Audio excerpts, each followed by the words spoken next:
Ini sebuah kisah tentang Joe. Saat duduk di bangku sekolah, Joe berkata, dia akan sangat bahagia sekali jika dia lulus sekolah dan masuk perguruan tinggi favorit. Saat Joe telah diterima di perguruan tinggi favoritnya, bahagianya tidak berlangsung lama. Fokusnya saat ini hanya ingin segera menyelesaikan studi secepatnya dan mendapatkan pekerjaan. Dia membayangkan memiliki pekerjaan dan mendapatkan penghasilan akan membuatnya bahagia. Setelah mendapatkan pekerjaan, Joe ternyata tidak terlalu bahagia karena stres dan beban pekerjaan yang berat. Joe berharap memiliki pasangan dan keturunan agar harinya di rumah dipenuhi kebahagiaan dan keceriaan. Kini dia telah memiliki pasangan dan anak yang dia idamkan. Namun, Joe masih sering merasa khawatir dan tidak bahagia. Dia ingin melihat anak-anaknya tumbuh besar dan sukses, dan ingin pensiun dari pekerjaannya yang melelahkan, dan bahagia menikmati hari tuanya. Saat ini Joe telah pensiun, namun saat ini dia sering sakit-sakitan dan susah untuk bergerak karena umurnya yang tidak muda lagi. Karena sering tidak mampu menahan rasa sakitnya, Joe pun berkata, seandainya aku meninggalkan dunia ini, mungkin aku akan lebih bahagia.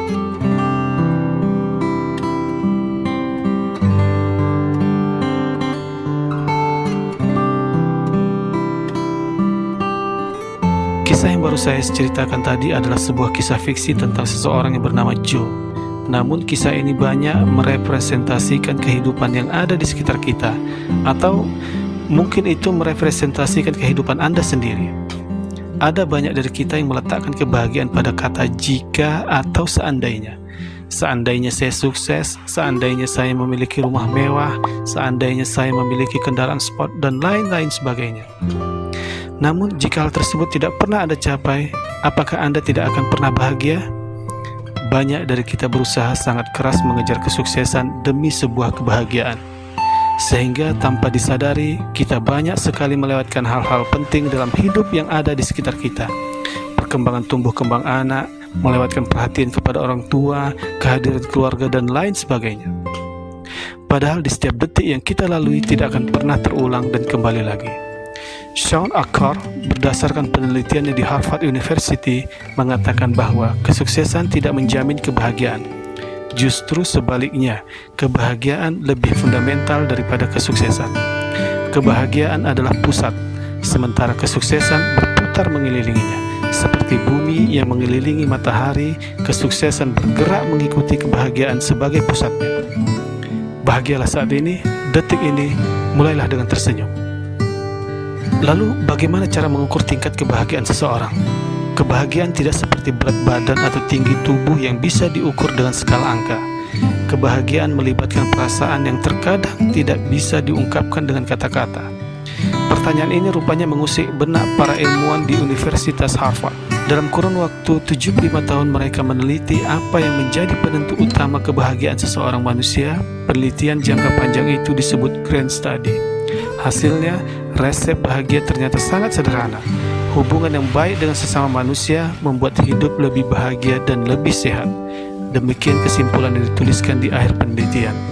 Kebahagiaan merupakan emosi positif yang mampu membantu kita menjadi lebih kuat saat melewati tantangan.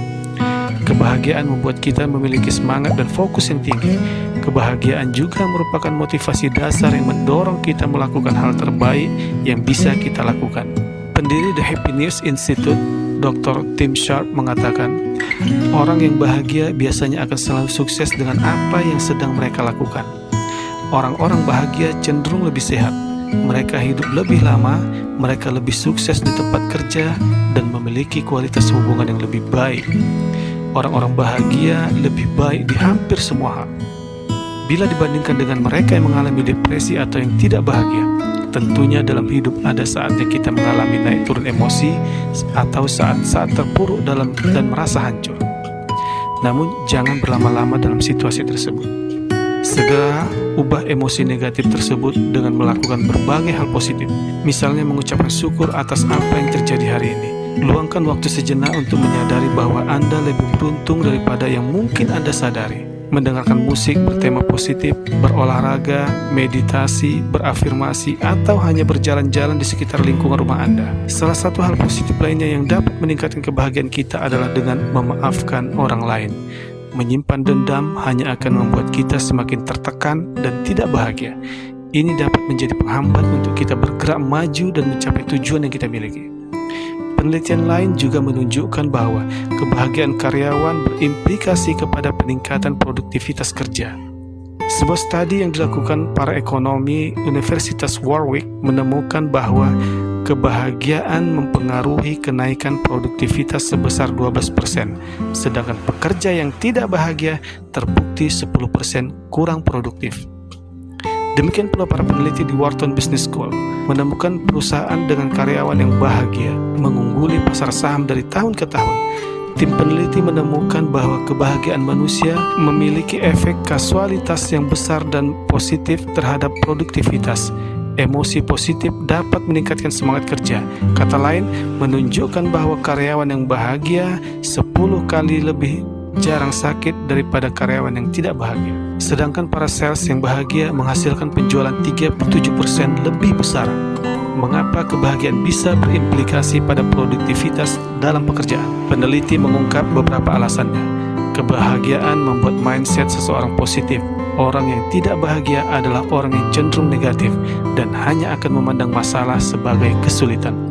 Sedangkan orang yang bahagia akan selalu berpikir positif dan optimis.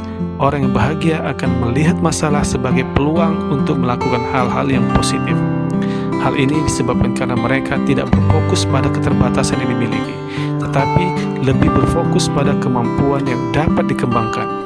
Kebahagiaan menghasilkan kinerja terbaik.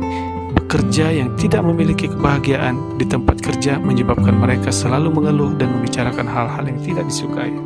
Hasilnya, mereka memiliki kinerja yang buruk yang tidak diperhitungkan sebagai pekerja yang kompeten. Kesedihan hanya membuat seseorang fokus pada hal-hal yang buruk, tidak dapat melakukan perbaikan, bahkan tidak dapat melakukan pencapaian besar. Sebaliknya, kebahagiaan akan membuat seseorang memandang sesuatu hal dari sudut yang berbeda, dapat menghasilkan kinerja terbaik dan melakukan pencapaian besar, sehingga menjadi pekerja yang kompeten dan dapat diandalkan. Berani memanfaatkan peluang.